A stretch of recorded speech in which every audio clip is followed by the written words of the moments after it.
At 67, having spent 40 years sewing from my home in Southside Atlanta, I never imagined my daughter-in-law Tasha would rejoice over me skipping my son Ethan's big day, like she'd escaped some dreaded hex. That Saturday dawn, I rose before the sun, following the routine I'd kept since my husband Curtis died 15 years back. I ironed my finest navy blue gown, the one I'd scrimped for over 3 months just for this event. This marked the marriage of Ethan, my sole son, whom I'd brought up single-handedly after Curtis's fatal job mishap when we were only 35. I styled my hair meticulously, slipped on my late mother's pearl studs, and inspected the present I'd wrapped for the umpteenth time. It consisted of a full set of linens I'd stitched by hand, pouring in 2 months of evenings after wrapping up my regular commissions. Problems arose as I set out for the First Metropolitan Baptist Church in downtown. The primary water line on Clover Lane had ruptured during the night, submerging the Key Road. Emergency crews had cordoned off 3 blocks, rerouting vehicles to unfamiliar side paths I'd never driven. My neighbor Delea called out from her porch, "Grace, no way through here. It's been closed since 5 a.m. I ended up trekking 15 blocks in my heels before spotting a cab driver game to detour via the city's outskirts. When I finally reached First Metropolitan, the vows had wrapped up. I scanned for the reception area's front doors, framed by floral arches, but lost my bearings in the lot and veered to the rear, stumbling into a modest patio with seats where the bridesmaids lounged post-photos. There, I caught Tasha's distinct tone chatting with her pals Kendra and Candace. Good thing she blew off the whole ritual. You know her style. Endless tales of woe, droning on about solo parenting Ethan, constantly harping on her tight budget. Way better she rolls in late like this. Kendra chuckled, chiming in. Yeah, in-laws like that thrive on pity. My own mother calls it classic for those retired types with 0 hobbies except meddling in family affairs. Candace wrapped it up. And picture her turning up in that dated getup. Clearly no clue about upscale attire. This outcome's ideal, huh? 0 budget in-law theatrics. They all burst into giggles as I lingered rigid by a bougainvillea shrub, their barbs hitting me like icy lightning in the gut. Dated getup. That frock had eaten up an entire week's earnings. Tales of woe. I'd only shared my realities when prodded, aiming for straightforward truth without complaint. Budget in-law theatrics. Over 2 years, I'd chipped into Ethan and Tasha's condo deposit, doling out my nest egg bit by bit monthly until they'd scraped together the $8,000 required. I drew in a steadying breath, straightened my skirt, freshened my face via compact, and strode into the hall via the front with composed poise.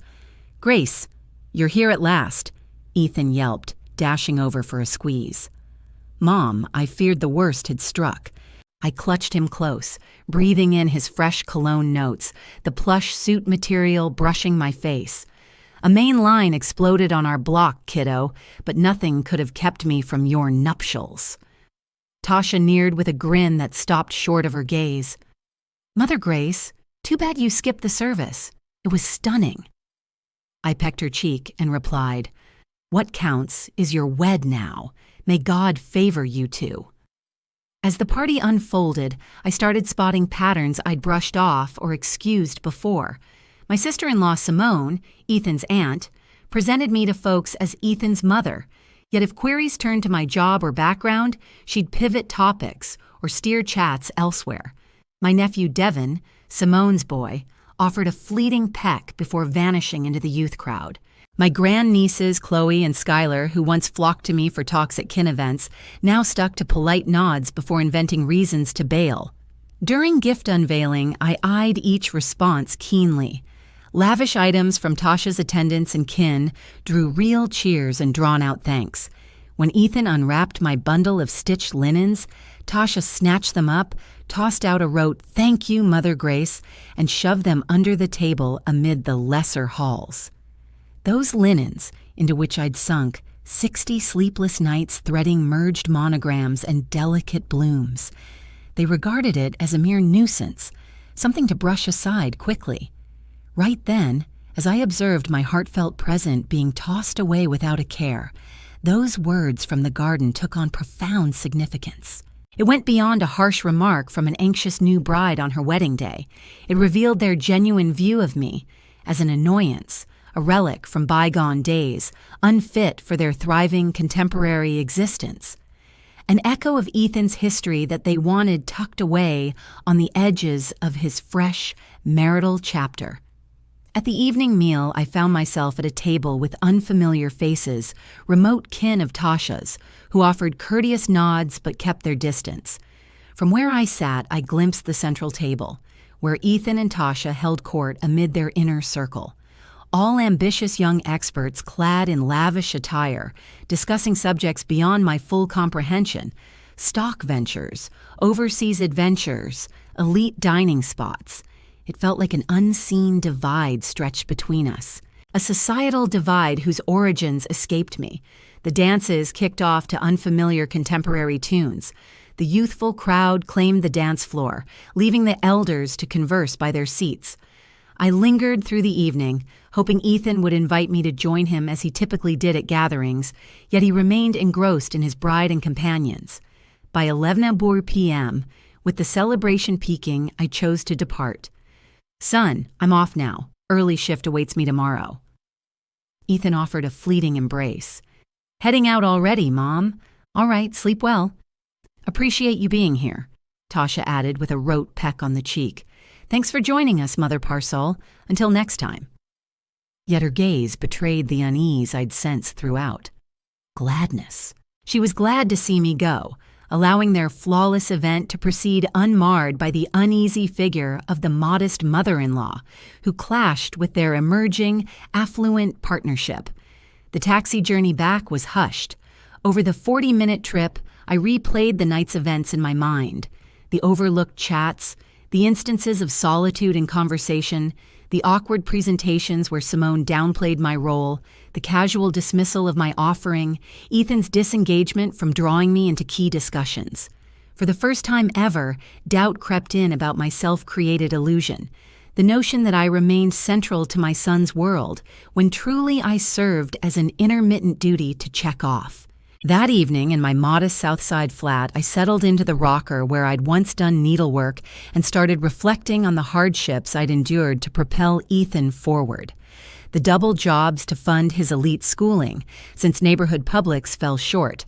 The personal items I parted with to outfit him stylishly when he began seeing Tasha, from her affluent background.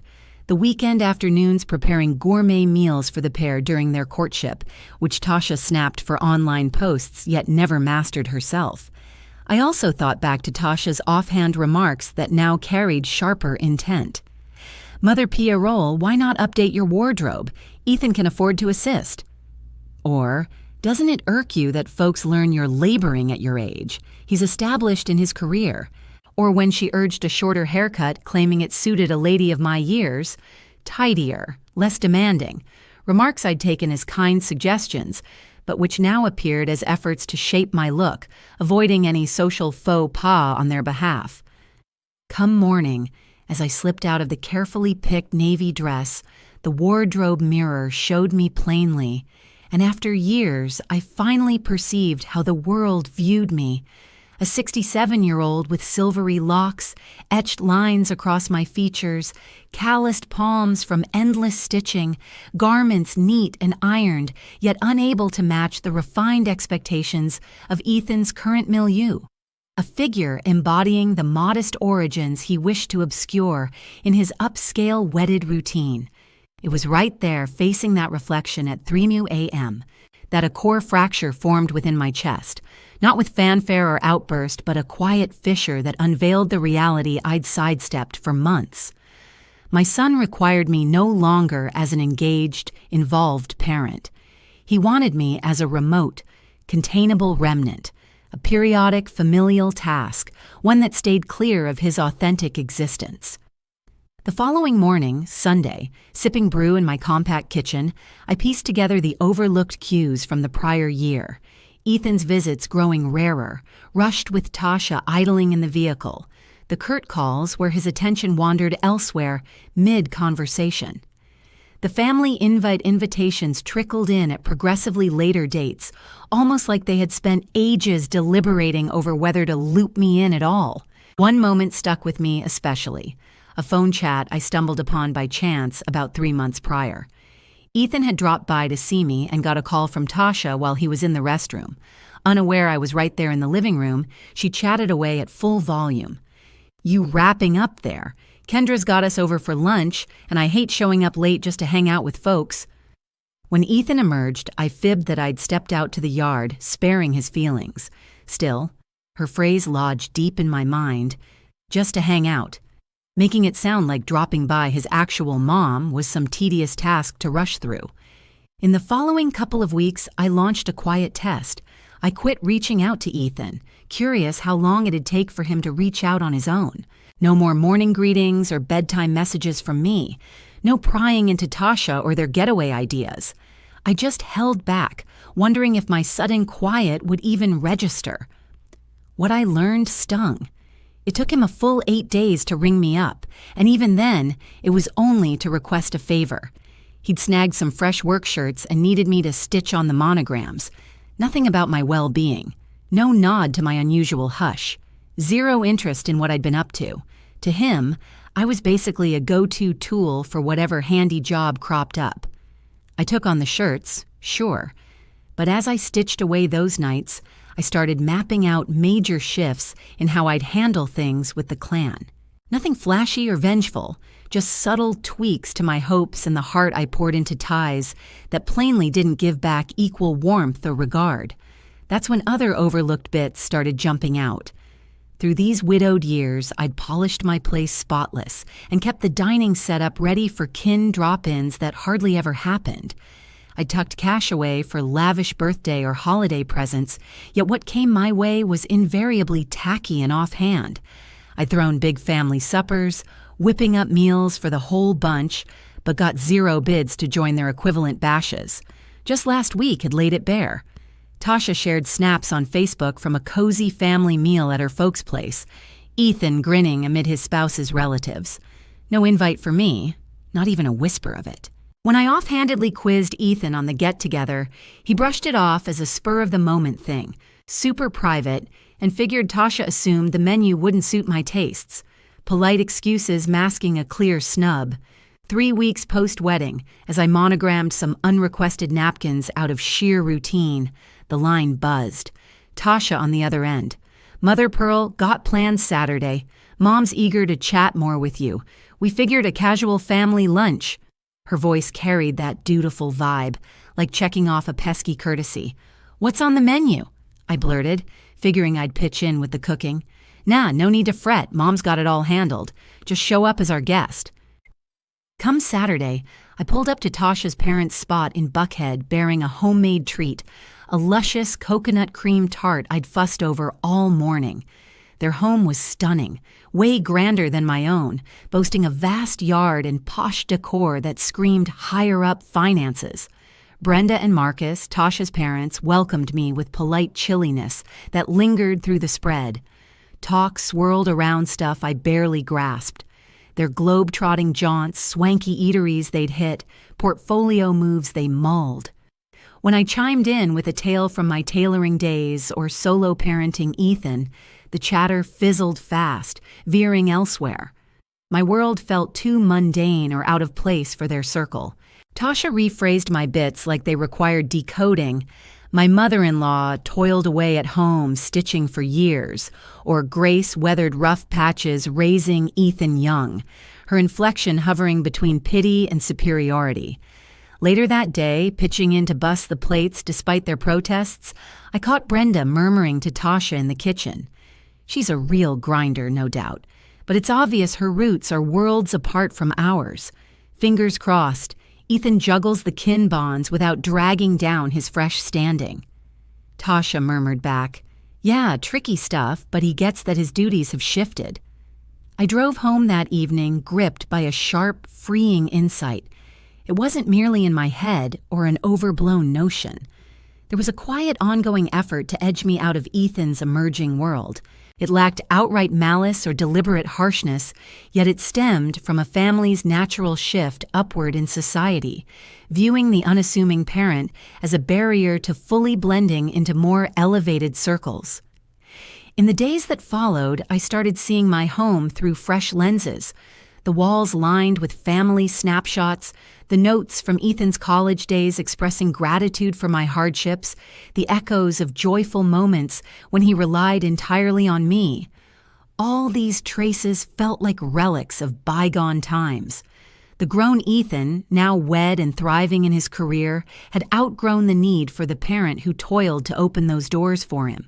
It seemed I'd served my purpose in his journey, and now it was my cue to fade quietly into the sidelines, surfacing only when absolutely required, and always mindful not to disrupt his polished public persona. This realization settled over me, not in floods of tears or anguished outbursts, but in an icy composure that caught even me off guard. The pivotal exchange came precisely 1 month post-wedding. Ethan arrived at my door on a late Wednesday afternoon, alone and wearing a grave look I hadn't glimpsed since his teenage years. "Mom, we have to discuss something," he stated, settling into the armchair that once held him during high school study sessions. "Tasha and I have been pondering our path ahead, the visions we share as partners." I took a seat opposite, hands clasped in my lap, sensing that whatever came next would reshape the bond we'd nurtured across his 32 years. "We're eager to start a family soon," he went on, "and we need total confidence that we can provide them with the finest circumstances imaginable. That requires meticulous handling of our budget, our networks, and the picture we present as a unit." "I get it," I replied, though the direction of his words remained murky to me. "Tasha believes it might help if you dialed back your appearances at our events, not out of any lack of affection, but because your background differs so sharply from ours, and it can occasionally lead to uneasy moments." His phrasing felt deliberate, polished, like lines he'd rehearsed repeatedly en route. "Uneasy moments?" I queried, holding my tone steady despite the fracture building within my core. "You know, things like your remarks on finances, the challenges of raising me solo, your line of work. It's not that sharing those stories is incorrect, but they can unsettle folks or spark assumptions we'd rather avoid about our household. There it lay, the raw honesty I'd sidestepped for months. My candid accounts of struggles, scrimping, and modest means had morphed into an embarrassment for my son. The tale of endurance and labor I held as my proudest achievement now hindered the facade he aimed to cultivate alongside his spouse. "So, what are you suggesting precisely?" I inquired, startled by the evenness in my response, "that our meetings grow more infrequent. And for key family occasions, particularly those involving colleagues or Tasha's folks, it'd be preferable if you sat them out. We could still grab a meal now and then, just us but the social side. Best to compartmentalize that." I stayed quiet for long minutes, absorbing not merely his statements but the broader truth they unveiled. My son, the child I'd cradled through feverish nights without funds for a specialist, was requesting I vanish from his social sphere to safeguard his fresh ascent into middle to upper class standing. "All right," I responded at last, noting the immediate ease washing over his features. "I grasp exactly what you're conveying." He rose to embrace me, probably figuring this wrapped up a tough yet essential dialogue. Yet as his hold enveloped me, a profound chill beyond mere sorrow took root in my chest. It was a stark awareness, a quiet resolve he couldn't detect. That evening, once Ethan departed with his burden lifted from addressing his troublesome parent, I positioned myself at the sewing station and started charting a new course. Not one fueled by spite or relational upheaval, but a thorough realignment of my focus and inner world. For 32 years, my existence had centered on motherhood to Ethan. Now it was time to uncover who Grace became beyond that singular role. The week after that talk with Ethan marked the quietest stretch in my Southside home since widowhood. For the first time in years, I ceased anticipating calls. I stopped cooking surplus meals for potential drop-ins. I let the tidiness lapse without worry of unexpected kin. It felt like stepping into an alternate realm where my inner voice could emerge unobstructed, free from the unending anxiety over everyone else's demands. In those initial days, I started methodically examining each nook of my home, not for tidying up, but to relive memories. Each item carried its own tale. Every snapshot captured an instant that I now viewed through entirely new lenses. Inside the living room cupboard, I discovered the notes Ethan had sent from university, brimming with gratitude and vows. "Mom, once I finish school, I'll get you a larger place to live. Thanks for every hardship you've endured for me. I'll always remember how tirelessly you toiled to fund my education."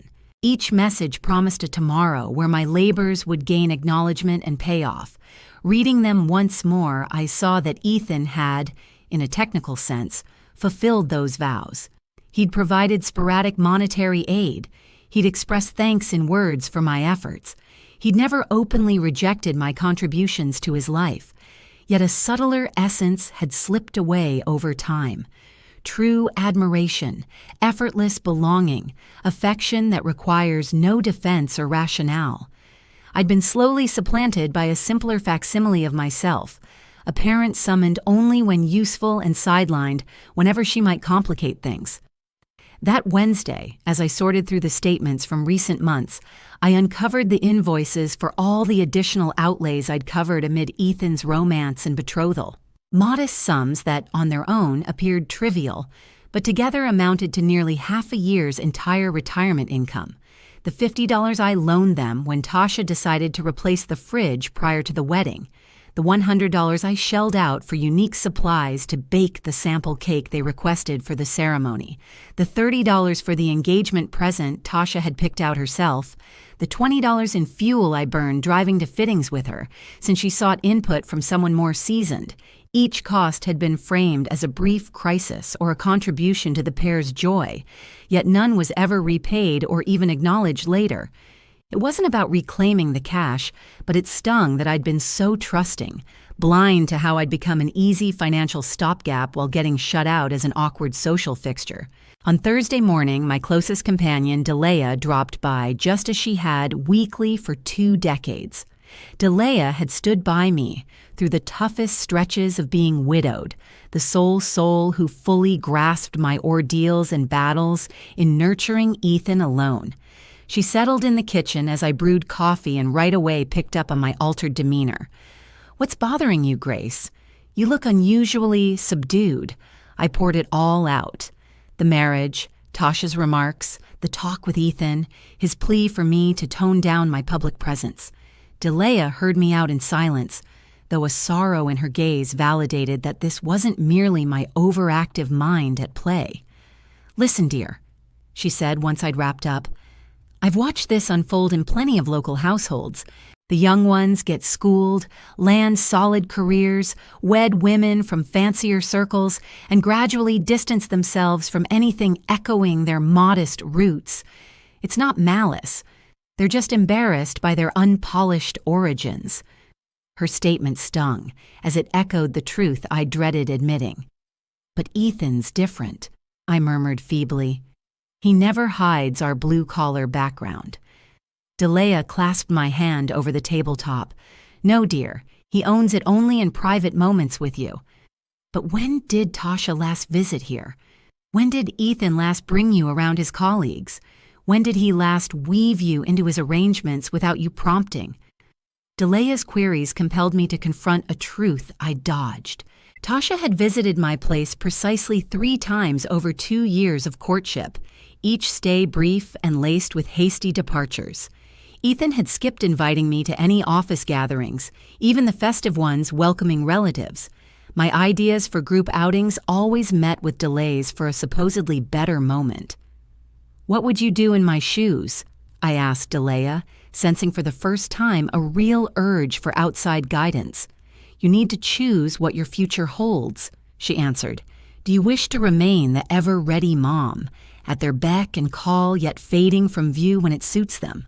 Or do you finally claim these next 30 years for your own pursuits?" That afternoon, post Alea's departure, I eased into my cherished rocker and embarked on an unfamiliar thought experiment, picturing my days without the perpetual concern for Ethan and Tasha. What would fill my spare nights if I stopped crafting embroideries that drew little genuine regard? How might I allocate my funds without reserving chunks for perpetual kin crises? What arrangements would I pursue if I no longer needed to maintain my calendar flexible enough in case they required my help? After years of restraint, I finally let myself imagine pursuits just for me. I'd long dreamed of mastering computers to stay in touch with former colleagues who'd relocated to distant towns. I'd yearned to enroll in advanced stitching workshops to hone skills I'd only observed from afar. I'd hoped to journey to Charleston and see my sister Maya, who'd extended invitations repeatedly, yet I always declined, claiming I couldn't depart the home by myself if Ethan might need support. That Friday evening, as I ate solo in front of the TV, the telephone buzzed. It was Ethan. "Hey, Mom, you okay?" He was simply checking in. His tone carried that guarded edge he adopted whenever he worried I might be troubled over an issue. "I'm good, honey. Just keeping busy," I responded evenly. "Did you mull over our earlier discussion?" he inquired. I sensed the underlying worry in his offhand phrasing. He sought reassurance that I'd truly embraced his wish to limit my involvement in his social circle. "Absolutely. I've given it plenty of thought," I assured him. "And I agree. It's healthier for all of us to carve out separate areas in our lives." A sigh of relief escaped him. "I'm relieved you feel that way, Mom. We adore you. It's just about making sure nobody feels uneasy." Once we ended the call, that term lingered in my mind, comfortable. It struck me how their ease demanded my unease, their tranquility relied on my quiet restraint. Through the weekend, I took a step I hadn't ventured in ages. I made no arrangements centered on Ethan. I skipped preparing his preferred meals on the off chance he'd drop by. I avoided deep cleaning the place, anticipating a visit from him and Tasha. I didn't bother getting dolled up lest they suggest an outing. Instead, I embraced the days as a fully self-reliant individual. The sensation proved oddly freeing. Come Sunday morning, I attended service by myself at St. Thomas Parish, my faithful spot for 2 decades, though recently I'd only appeared when Ethan and Tasha hadn't slotted me into their schedule elsewhere. Post-service, I lingered to converse with Beatrice, a peer who'd just lost her spouse and who invariably inquired about Ethan with sincere curiosity. "How's that fine young fellow faring?" Settling into wedded bliss. She wondered as we headed out. For once, I chose unfiltered truth. "Oh, indeed. He's adapting remarkably well. So well, in fact, that he scarcely relies on his mom these days." Beatrice met my gaze with empathy. "Darling, that's the way it goes once kids tie the knot. We nurture them, believing they'll remain our lifelong partners. But really, we're equipping them to venture off on their own." Her insight hit like a sudden revelation. All those years, I'd viewed my efforts as building an enduring bond that would deepen with time. Yet truly, I'd been grooming Ethan for total self-sufficiency, apart from me. The issue wasn't his growing distance. It was my own failure to ready myself for a life beyond constant parental duties. That afternoon, I undertook a meaningful yet understated shift. I revamped the entire household to suit my solitary needs, rather than maintaining it perpetually primed for family drop-ins. I tucked away the spare dining seats. I converted the spare bedroom into a dedicated crafting space for my sewing. I relocated my cherished reeds to the central lounge area, no longer stashing them away in the sleeping quarters. I rearranged the kitchen for one person's ease. Each tweak served as an affirmation of my budding self-reliance. No more would this dwelling function as a shrine to parenting, frozen in time for a son's infrequent arrivals. It would now serve as the sanctuary of Grace Pirrell, a 67-year-old ready at last to prioritize her own existence. Monday dawned with bolder moves on my agenda. I contacted the local community center's computing program and signed up for the introductory class kicking off that week. I rang Maya in Charleston, announcing my intent to join her there come next month. I visited the bank to establish a dedicated savings fund, transferring half my retirement funds into it, funds no longer earmarked for Ethan and Tasha's household crises. Individually modest, these steps collectively sparked a quiet upheaval in my daily existence. For 3 decades, I'd embodied Ethan's parent. Now, the moment had arrived to uncover Grace's essence beyond that singular role. Tuesday afternoon found me tinkering with the fresh laptop I'd purchased that morning from my private funds when Tasha's call came through. "Mrs. Pirrell, how are things?" she began. "My mother's keen to host you for a casual meal this Saturday. Nothing fancy, just us ladies." It marked the first direct outreach from Tasha in weeks, and her exaggerated warmth rang a bit forced. "Will Ethan join?" I probed. "No, purely a women's gathering." My mom, my Aunt Rose, and I paused for a second, considering her words. Just 3 weeks earlier, I would have jumped at the chance, thankful for even a sliver of family involvement. But these days, I saw it for what it was, a token gesture to check the box of occasionally involving the in-law, all while dictating the terms.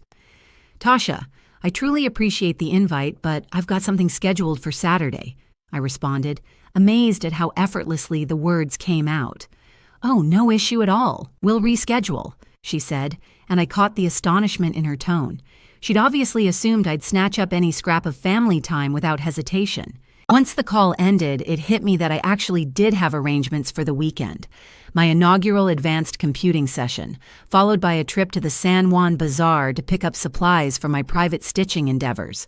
Choices I'd made purely for my own pleasure, without a thought to whether they clashed with Ethan and Tasha's expectations. Come Wednesday, my phone buzzed with an unanticipated ring from Simone, my sister-in-law who'd shown me particular chilliness during the wedding. "Grace, how have you been? I'm reaching out because Devin's first communion is coming up next month and we'd like to have you there." Yet another invite dropped well ahead of time, likely after heated family discussions on including me or not. "Simone, that's so kind of you to consider me," I answered. "Mind if I get back to you next week? I'm sorting my schedule and need to ensure I can show up fully." It was a tactful reply, buying me space to weigh if I really wanted to join gatherings where I was just grudgingly accommodated, not genuinely welcomed. Thursday evening, as I savored a peaceful meal in my revamped kitchen, a key insight dawned on me. For the first time in ages, I felt no tension while anticipating calls. I wasn't glued to the phone, wishing for Ethan to summon me for some task. I no longer rehearsed alibis in my head for ditching my plans amid a supposed family crisis. This fresh sense of emotional freedom hadn't crashed in with turmoil. Instead, it crept up as a soothing calm that caught me off guard. It felt like I'd shouldered an unseen burden for so long and at last granted myself leave to set it aside. My affection for Ethan stayed as strong as ever, yet it wasn't tangled anymore with the endless worry of earning his regard. Friday morning, over coffee and a novel I'd grabbed on a whim because its jacket appealed to me, an indulgence I'd denied myself for years, the line rang again. It was Ethan, his voice laced with bewilderment this time. "Mom, Tasha mentioned you can't make lunch Saturday. You all right? Under the weather?" "No, sweetheart, I'm great," I assured him. "Just tied up with other stuff." "Like what?"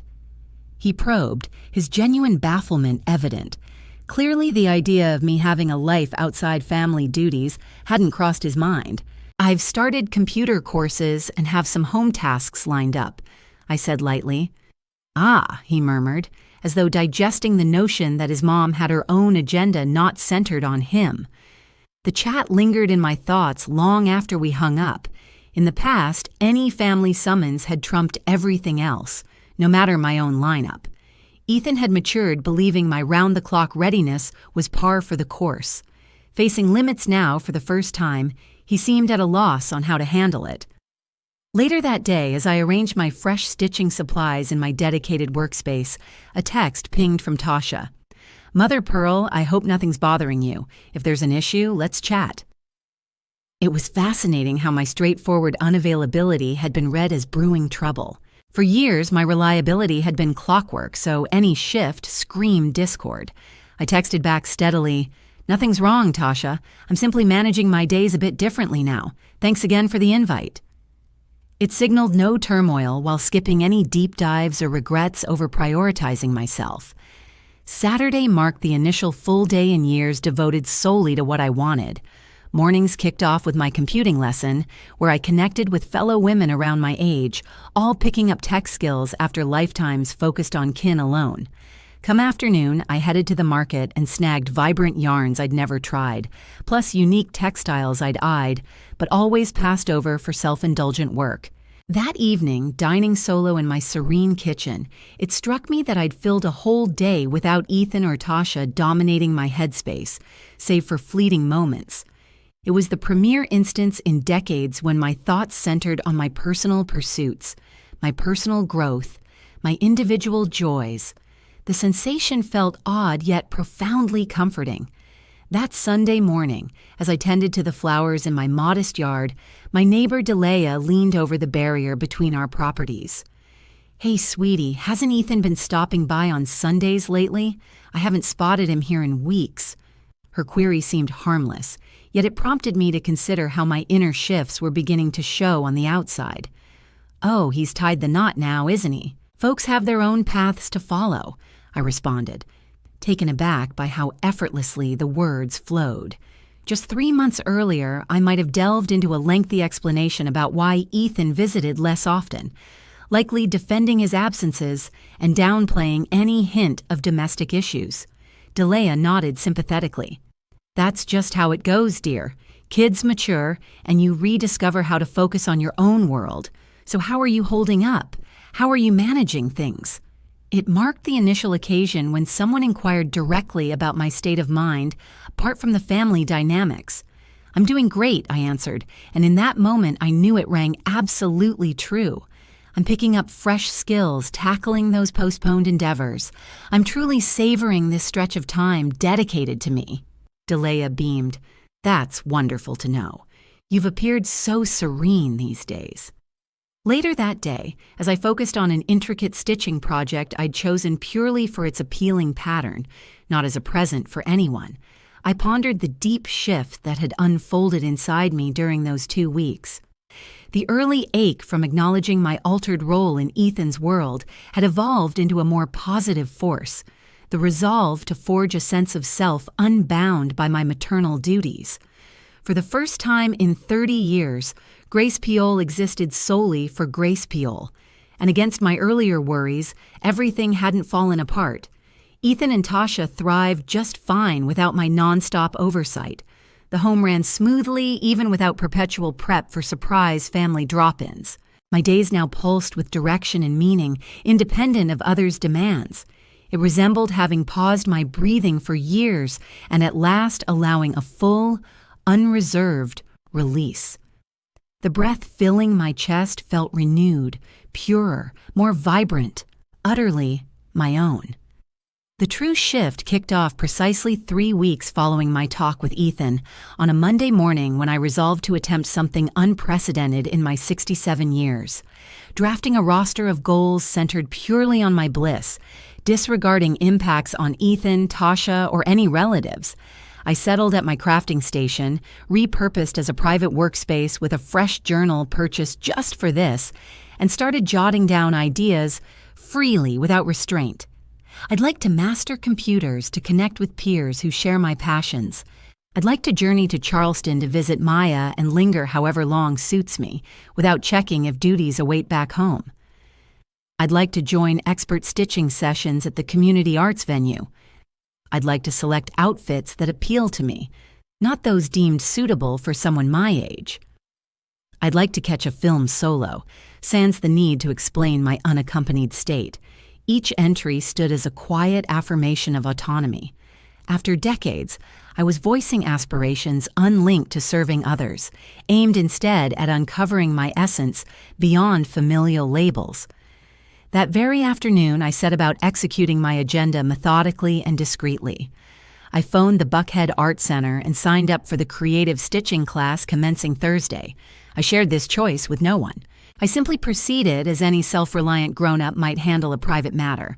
I headed to the shopping center and picked out 3 vibrant tops that caught my eye instantly, bypassing concerns over their age appropriateness or Ethan's potential views. Come Tuesday, I secured a bus pass to Charleston for the next week, opting for a flexible return option. When Maya inquired via call about my intended duration, I uttered words that startled even me. I'm not sure precisely. It'll hinge on how much I enjoy it there. It was the first instance in years of scheduling without a fixed end tied to Ethan's possible requirements. On Wednesday, I took an even bolder step. I visited the bank and restructured my retirement funds entirely. Rather than pooling everything in my current account for household crises, I allocated my funds across 4 areas: essential home costs, individual reserves, a genuine crisis reserve, and a regular allowance for my own pursuits and delights.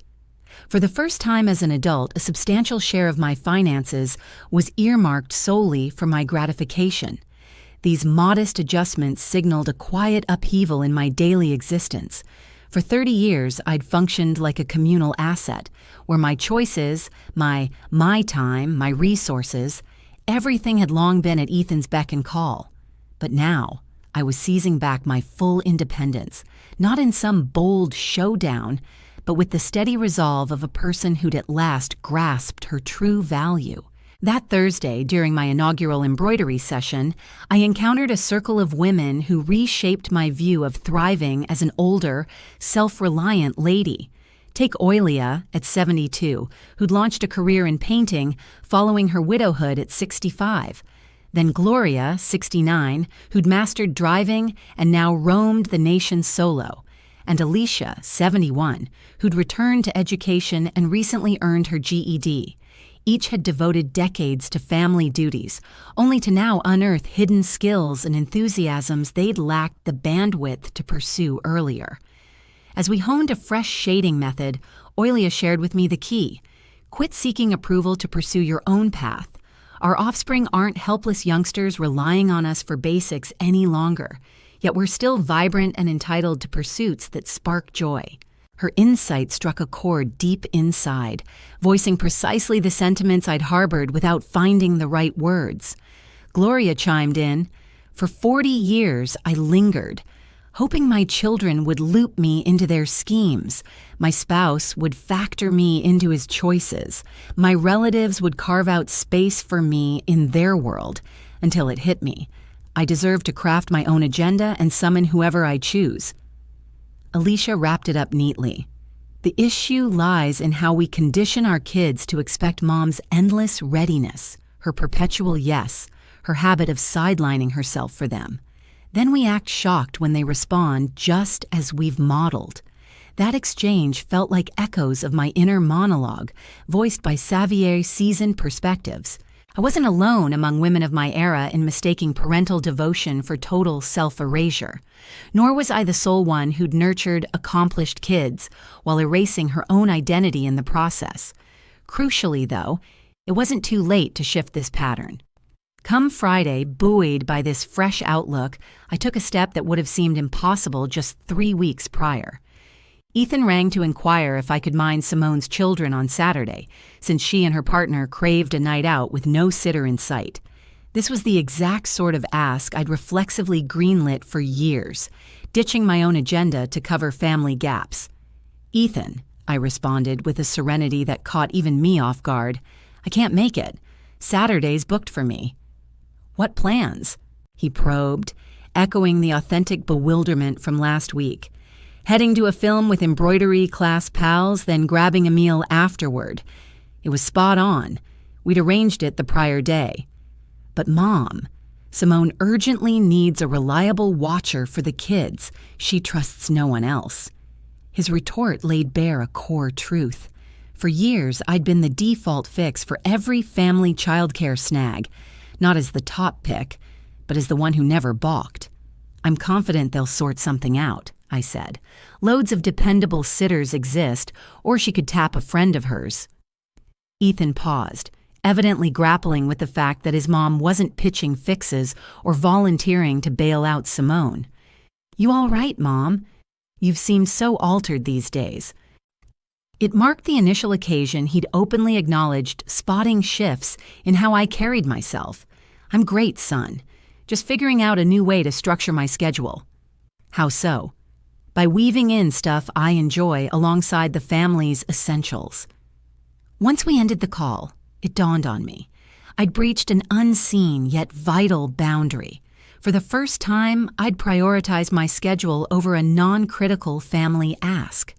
Ethan would need to tell Simone her go-to backup sitter was off the hook by default. She'd have to devise options independent of my perpetual yes. It was a modest yet seismic shift. Saturday brought an outing I hadn't savored in ages. A full day of grown-up enjoyment alongside peers who matched my vibe. We caught that Mexican movie about a widow pivoting her existence post-loss. Later, we dined at a spot where cooking, waiting tables, or tidying up fell to no one in our group. We swapped stories on our solo ventures, the novels captivating us and the journeys we dreamed of embarking on. It was akin to awakening a facet of myself long asleep, so forgotten I'd assumed it gone. Grace, the individual, not merely Grace, Ethan's mom. Not once that evening did a call buzz in, querying my whereabouts or ETA. Ethan and Tasha had handled their weekend sans my input or involvement, precisely how it ought to unfold among self-sufficient grown-ups.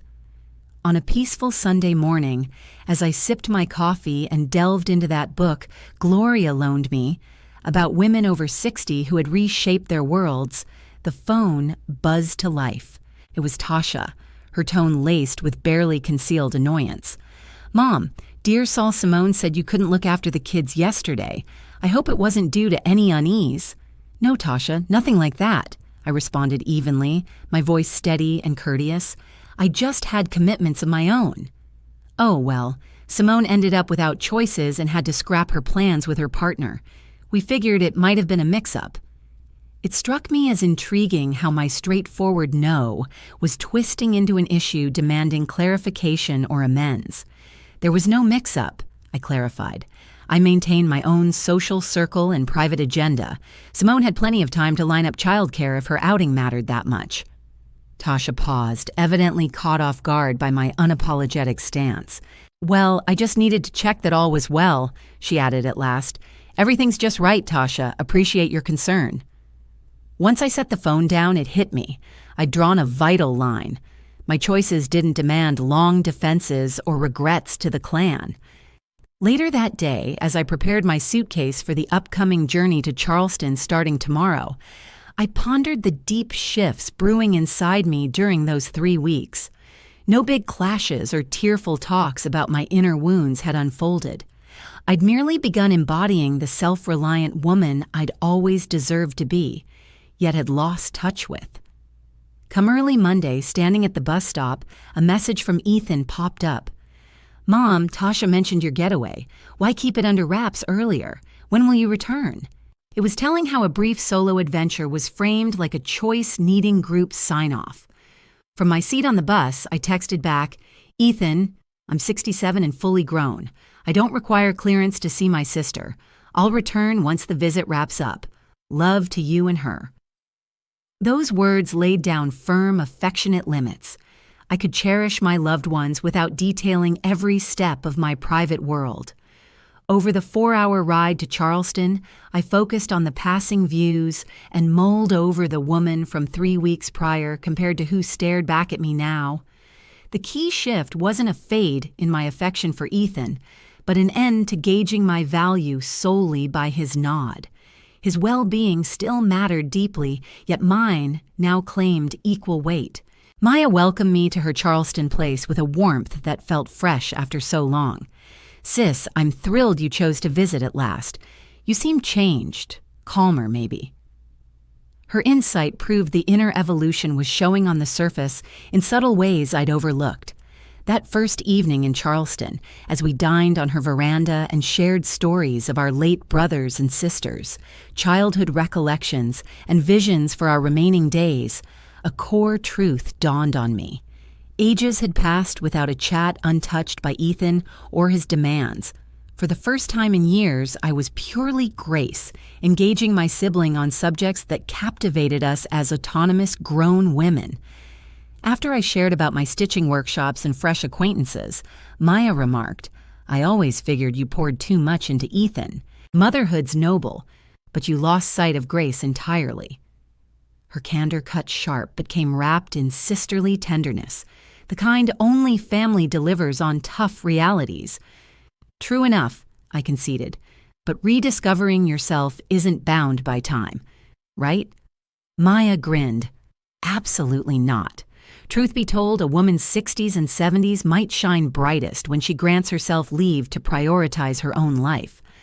As I settled into the spare room at Maya's that night, a tranquility washed over me unseen in ages. Decades on, I lay free from frets over Ethan's potential needs, home setups left tidy, or ripples from my time away. I was just savoring a fresh spot alongside my beloved sibling, embracing a moment picked purely for my delight. The following 5 days in Charleston unfolded as an ongoing awakening. Maya guided me to the Sweetgrass Basket sessions, where creators like us had launched pursuits past 60. We explored historic sanctuaries, pausing to savor aged embroidery at leisure, no timetables pressing. At the craft fair, I picked up supplies for my own ventures without second-guessing the cost. Yet the real gift was unearthing facets of myself long sidelined. It turned out that I held strong views on art, enjoyed sparring over U.S. history, and found real pleasure in wandering unknown paths aimlessly. This felt like rediscovering the me that predated my whole sense of self being tied to motherhood. Midway through my time in Charleston on a Wednesday, Ethan phoned me, highlighting just how much my shifts were shaking up our family routine. "Mom, when are you heading home exactly? Tasha's setting up a family meal for the weekend, and we need to check if you're free." "Ethan," I responded, gazing out at the waterfront from Maya's veranda. "I'm not sure on the precise date. Things feel really good here with my sibling." "What do you mean you're unsure? You didn't get a return flight. I opted for an open-ended one, so I can leave whenever the mood strikes."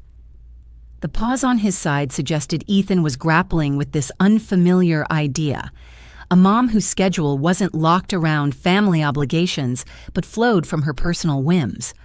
"But Mom, Tasha's already mapping out the meal. She's bringing her folks and hoped you'd join." It struck me as intriguing how they framed the gathering like a gift to me, even though they relied on my attendance to polish their picture of family unity. "Let Tasha go ahead without banking on me," I said evenly, caught off guard by my own composure. "If I'm there by then and free, I'd love to come, but she can't hinge it on me. My return isn't set." Once I ended the call, Maya eyed me with an approving grin. "That's the spirit, sis. Long overdue to show them you've got your own world." Her encouragement solidified that I was charting a solid course to genuine self-reliance. Come Friday, I chose to prolong my stay by 7 more days, not due to set agendas, but simply because returning didn't appeal just yet. I rang Ethan to share the update. "Hey, kiddo, I'm sticking around Charleston another week. Maya's plotting a jaunt to Savannah and nearby spots." "Another week, Mom. You've been gone nearly that long already."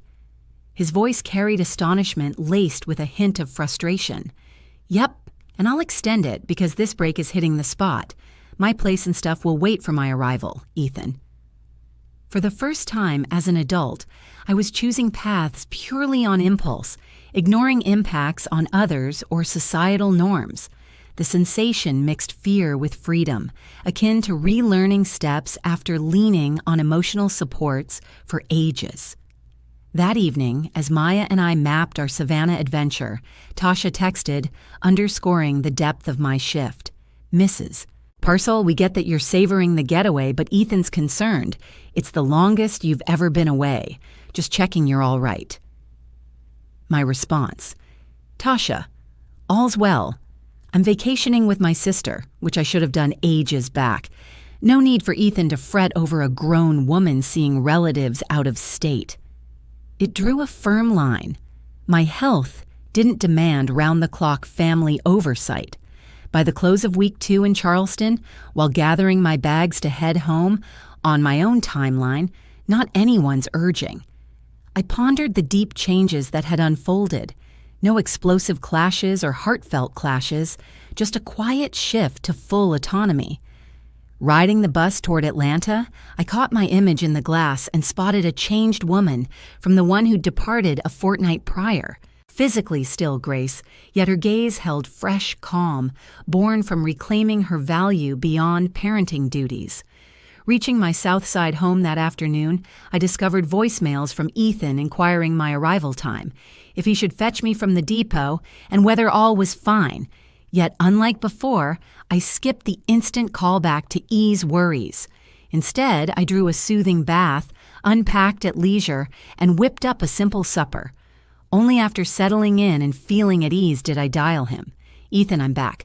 Trip was fantastic. Details tomorrow." "Mom, we were anxious. Why no immediate call?" "Son, I'm capable and grown. I won't detail every step. Talk soon." That evening, amid my home rearranged for my ease, I slipped into sleep, brimming with the profound contentment of a woman fully her own. I had become someone who accomplished the nearly impossible, reshaping a poisonous family environment without resorting to heated clashes or sudden ruptures. By steadily asserting my emotional independence through everyday choices and actions, I regained control over my inner world. The biggest shift wasn't in the way Ethan and Tasha interacted with me, although that had gotten much better. The real transformation lay in my self-image. I didn't require their validation to affirm my value anymore. My sense of worth no longer hinged on how useful I was to them. I stopped existing in anticipation of being pulled into their world. Instead, I built a vibrant, fulfilling existence of my own, one they could join only if they chose to and treated me with the respect I deserved. 2 months following that pivotal discussion, as I focused on an intricate stitching project in my private workspace, the telephone buzzed. Ethan was on the line. "Mom, are you free this Sunday? Tasha and I would love to plan something meaningful together." "Like what sort of meaningful thing?" I replied, truly intrigued. "We'd like to bring you to check out a painter's workspace that got great reviews. We figured it might appeal to you since he focuses on classic African-American fabric designs." This was an offer rooted in what I enjoyed, not in their personal demands. "Sounds wonderful," I responded. "What time should I expect you?" "How about 10 a.m.? "Ideal. I'll be ready." It was a straightforward yet groundbreaking exchange, an outreach that welcomed me simply because they valued my presence, not because they sought a favor. That Sunday, strolling through the fabric creator space, while I described methods familiar from my long history with needlework, I noticed a spark in Ethan and Tasha's gazes that had faded long ago. Authentic admiration for my skills and background. I wasn't merely the parent sharing old tales anymore. I was Grace, an individual with meaningful insights and a distinct viewpoint. The creator, a fellow in his 50s called Arturo, posed detailed queries about age-old stitching practices, which I addressed with accuracy and depth. Ethan and Tasha watched with what seemed like astonishment, as though they were uncovering parts of me they'd overlooked or dismissed for ages. "I had no idea you were so versed in fabric heritage," Tasha remarked on the ride back. "It never crossed my mind to inquire," Ethan chimed in. "It's remarkable how you spot the methods and their cultural roots just from the designs." Their words prompted me to ponder the wealth of wisdom and history I'd held back for years, not from reluctance to share, but because family talks had left no room for me to shine as the authority with fresh knowledge to impart. That evening, once they left me at my doorstep, I settled into my cherished swaying seat and silently traced the journey from that wedding evening when Tasha's toast to my exclusion had stung so deeply. The person wounded by those remarks was gone. In her stead stood a woman secure in her value, who had crafted an abundant, self-reliant path, and who had guided her loved ones to honor her, not from sympathy or duty, but from true appreciation of her essence. The phone interrupted my thoughts once more. It was Gloria, my companion from the stitching group. "Grace, what's on for tomorrow? Oilia is eager for us to join her at a folk crafts display in the Fulton County Arts Center. Count me in, I said without hesitation. When do we link up? As Gloria and I hashed out the details, a profound contentment washed over me. My social circle thrived independently of Ethan and Tasha. I pursued passions that ignited my spirit. I had companions who cherished my companionship for its own sake, not for any services I might provide. No longer did I linger on the edges of my son's world. I was now a woman with her own vibrant routine who kindly wove her family into it when reciprocity reigned. The ultimate insight wasn't that I'd ceased caring for Ethan or severed family bonds. It was realizing I'd come to cherish myself with the fervor I'd devoted to others over decades. That inner affection reshaped every connection, not only the familial ones, rendering them truer, more equitable, and curiously deeper in warmth. That evening, while laying out my outfit for the following day, which featured a cultural visit with pals and an evening meal Ethan and Tasha had suggested a week prior, I grinned, contemplating the woman I'd once been versus the one I'd become. Both had poured out profound affection, but only the latter grasped that real devotion starts within, radiating outward from wholeness rather than a void craving outside affirmation. 6 months had elapsed since that life-altering exchange with Ethan and Tasha, and as I tended to my geraniums in the compact garden I'd fully reimagined, tailored to suit my preferences, I pondered the calm individual I'd transformed into. It was an ideal October dawn in Southside Atlanta, bathed in that warm golden glow that renders the world full of potential. For the first time in years, I experienced total harmony with the path my existence had followed. At 67, my daily habits had shifted into a ritual I could never have foreseen. I rose at 6:30, not out of obligation to prepare meals for others or anticipate their early demands, but because I'd realized those initial hours offered my peak of inspiration and tranquility. I brewed coffee using my latest indulgence, a sleek new machine, then settled on the porch I'd adorned with greenery and a cozy rocking chair, dedicating a solid hour to mere presence, free from any schedule. In that quiet interlude, I observed the sunlight shifting across my plant foliage. I tuned into the neighborhood stirring to life and let my reflections wander aimlessly. Such indulgence had eluded me for 30 years. The indulgence of not plotting the day's chores around everyone else's priorities, but just inhaling deeply and fully, inhabiting my own reality. Post-coffee, I headed to my sewing room, now a sanctuary shaped entirely by my vision. The walls featured my cherished embroidery works, displayed for my own delight rather than as offerings to others.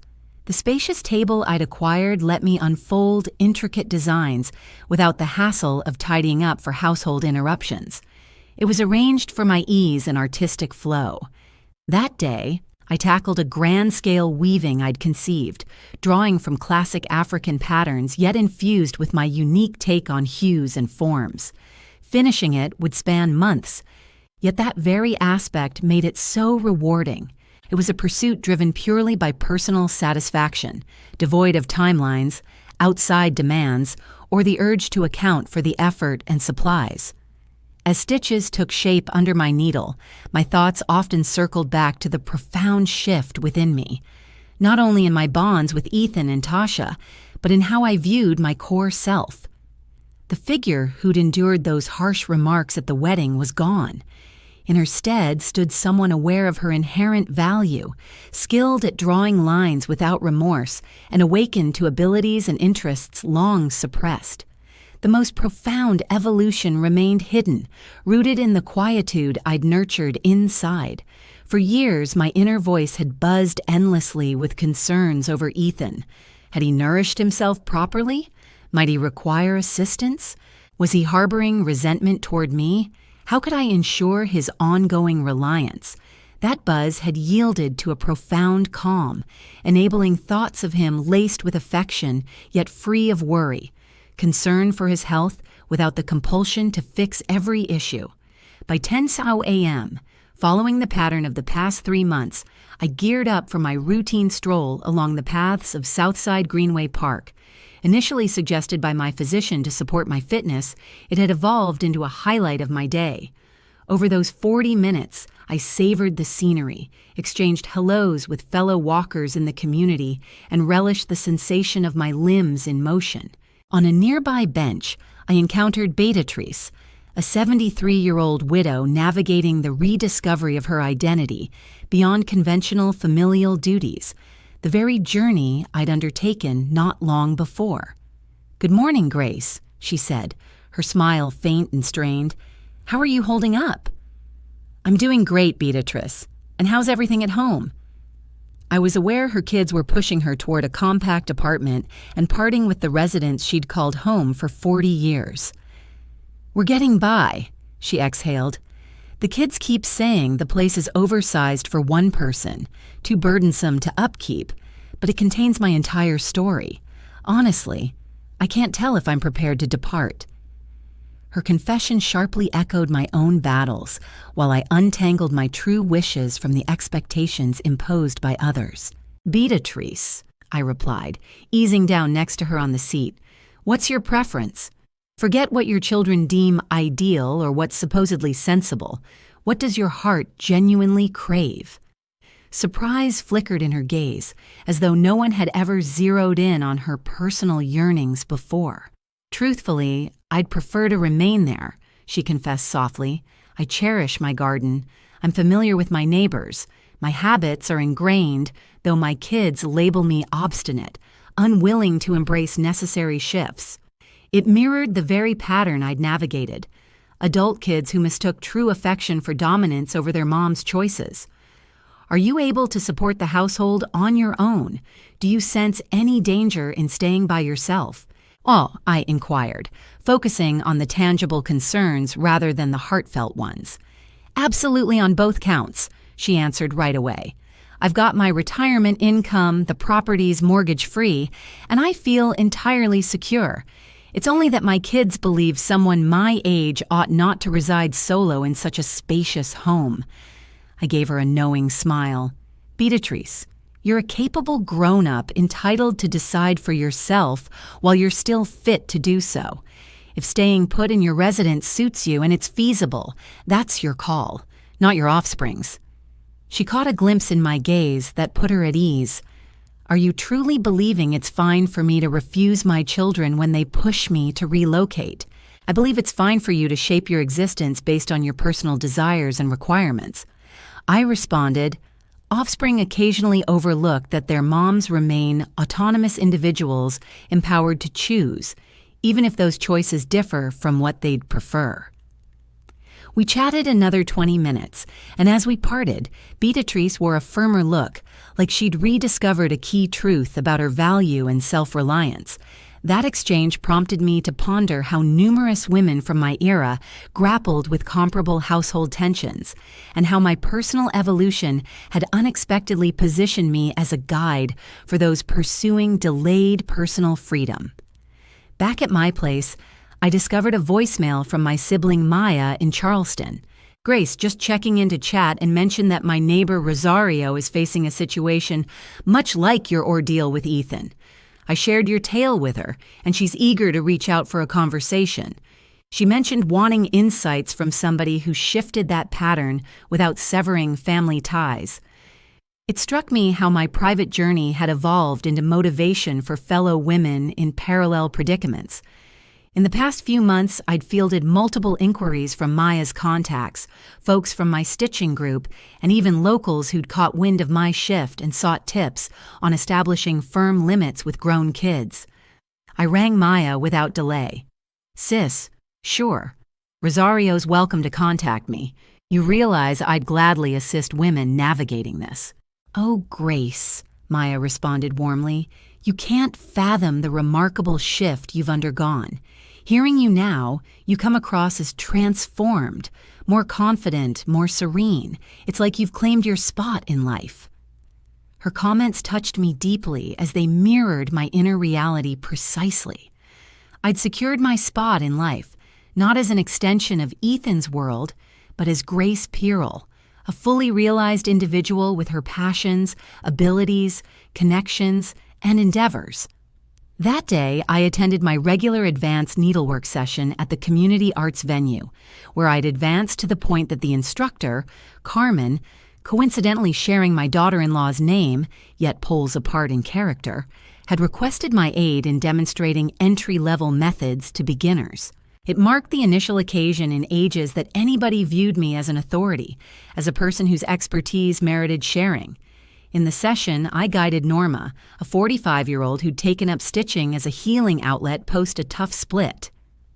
"Grace," she remarked while I demonstrated a tricky embroidery knot, "you possess remarkable composure in instructing. It's clear you derive real pleasure from imparting your expertise." Her observation brought me a rush of fulfillment, affirming a revelation about my innate abilities. I possessed an inherent knack for guidance and derived profound delight from aiding others in honing their aptitudes. The instructor, Carmen, drew near as I detailed the method. "Grace, I've mulled over an idea. Fancy leading a Saturday forenoon class for women interested in classic American heritage stitching. We've fielded plenty of interest, but we require somebody with your background and tolerance." The offer thrilled me to the core. The prospect of channeling my enthusiasm into an organized endeavor that aided others and instilled a vocational drive at age 67. "I adore the notion," I said without hesitation. "When might we launch?" "In 2 weeks, should that suit. It'd span 6 meetings, and naturally, we'd compensate you for your effort." It was my debut experience of somebody compensating me for an activity I truly relished, not driven by financial need, but as validation of my talent's worth. That evening, over a tranquil meal in my revamped cooking space, musing on the instructor role, the telephone buzzed. It was Ethan. "Hey, Mom, everything good? Am I cutting in?" His approach to inquiring had evolved notably lately. These days, he recognized that I could have my own plans or obligations that weren't tied to his schedule. "No, you're not bothering me at all, dear. I've just wrapped up my evening meal. How are things with you and Tasha?" "We're doing great, Mom." "Actually, that's the reason for my call. Tasha's eager to have you join us for a memorable meal this Friday. It's marking our half year since the wedding, and we'd love to mark the occasion together with you." This kind of invite was one I'd come to anticipate, carefully arranged ahead, rooted in wanting me there intentionally rather than taking it for granted. "That's wonderful, sweetheart. It warms my heart that you'd include me in the festivities. What time were you envisioning?" "How about 7, Tio?" "We figured on trying out a fresh spot we think you'll enjoy. It focuses on contemporary takes on Southern dishes. The way they described the place made it clear they'd factored in what I like when setting things up beyond just their preferences. Sounds ideal. Count me in, I assured him. "Mom," Ethan continued, his tone carrying real warmth, "Tasha and I were chatting about how impressed we are with all you're accomplishing, your courses, your endeavors, the new connections you're making. You seem truly content these days." His remark touched me deeply, revealing a depth of notice and regard I'd never quite felt from him before. "Thanks, my boy. I really am content. I've uncovered parts of myself I never realized were there." "And it's evident," he replied. Tasha often remarks on how engaging our chats have become, especially now that we dive into your pursuits instead of centering everything on ours. It was a sharp insight that underscored how the flow of our discussions had shifted at its core. Once I ended the call, I settled into my tidied-up sitting area and let a profound wave of thankfulness envelop me for the path I'd navigated. The individual who'd been stung by Tasha's words at the ceremony had turned that hurt into fuel for a profound shift, one that not only brightened her days, but also strengthened the bonds with her loved ones. That Friday celebration dinner unveiled just how far our family interactions had evolved. For the first time in ages, I passed a full evening alongside Ethan and Tasha, feeling truly acknowledged, listened to, and appreciated as my own person. We discussed the upcoming class I planned to lead, the volumes I was absorbing, and my intentions to revisit Charleston, maybe venturing into additional southern locales. Tasha inquired specifically about the stitching methods I was picking up, displaying real curiosity in the details rather than mere politeness. Ethan sought my input on sprucing up a section of their apartment wall, now respecting my sense of style after years of brushing it off as outdated. It felt like they'd at last recognized they shared space with a woman who had her distinct character, worthwhile insights, and compelling viewpoints. Over the sweets at the meal's close, Tasha shared a thought that caught me off guard with its insight. "Mrs. Parcell, I've been pondering my bond with my mother quite a bit. I see now that I was repeating the very errors we once committed with you, overlooking her individuality, ignoring her hobbies, presuming she'd always be on hand for our demands." Her reflection highlighted how my personal evolution had rippled out, sparking realizations well beyond our direct ties. Ethan chimed in, "I've mulled over that myself. It's all too simple to view our moms solely through the lens of motherhood, overlooking them as whole individuals with their separate existences. I believe that's a pitfall many kids fall into." His statement reflected a maturity that instilled optimism in me for the path ahead in our familial connections. As the evening wound down and Ethan escorted me to my vehicle, he did something absent from our routine for a long while. He probed directly into my emotional state, beyond mere inquiries about my well-being. "Mom, do the adjustments you've embraced in your days bring you joy?" The query demonstrated sincere care for my inner world, not simply my role as an ever-ready parent. "Extremely so, son," I answered with full candor. "After so many years, I sense I'm truly inhabiting my existence, rather than merely persisting to serve everyone else's requirements." Ethan gave a contemplative nod. "I'm thrilled to hear that, and I regret deeply that it took me ages to grasp that you merit your own path, too." His admission acted as a gentle closure to scars that had mended but lingered in memory. "Ethan," I responded, clasping his hand, "what matters isn't the duration it took for the lesson to sink in, but that it has at last.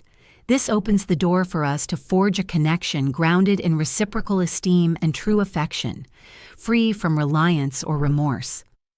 That evening, once Ethan departed, I lingered on my veranda beneath the night sky, contemplating the full arc of my experiences. From the ache of being overlooked and underappreciated, to the deliberate choice to seize back my independence, to crafting a fresh sense of self-reliance, to nurturing deeper, more equitable ties within the family. The quiet that now filled my world wasn't one of void or bitterness, but of serenity and direction. It was the quietude of a person who had come to cherish her own, a woman who embraced her autonomy without seeking outside validation, crafting an existence brimming with deep personal significance and turning hardship into insight while converting marginalization into strength. Gazing up at the night sky from my modest garden on the south side, I reflected on all the women akin to Beatrice, to Rosario and Charleston, to the participants in my upcoming workshop who were navigating their paths to emotional self-reliance at various stages. What I'd gone through had evolved beyond just my own tale. It served as a reminder that it's always possible to reclaim your true identity once you cease measuring yourself only by how much you offer to others.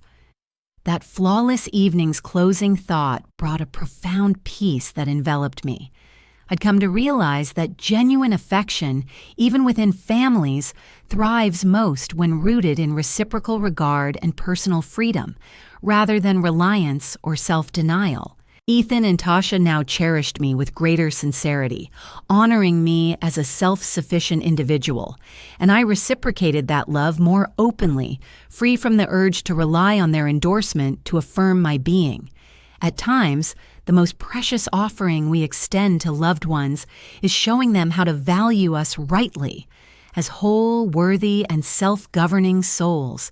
And occasionally, the ultimate expression of self-compassion is allowing ourselves to simply exist as we truly are.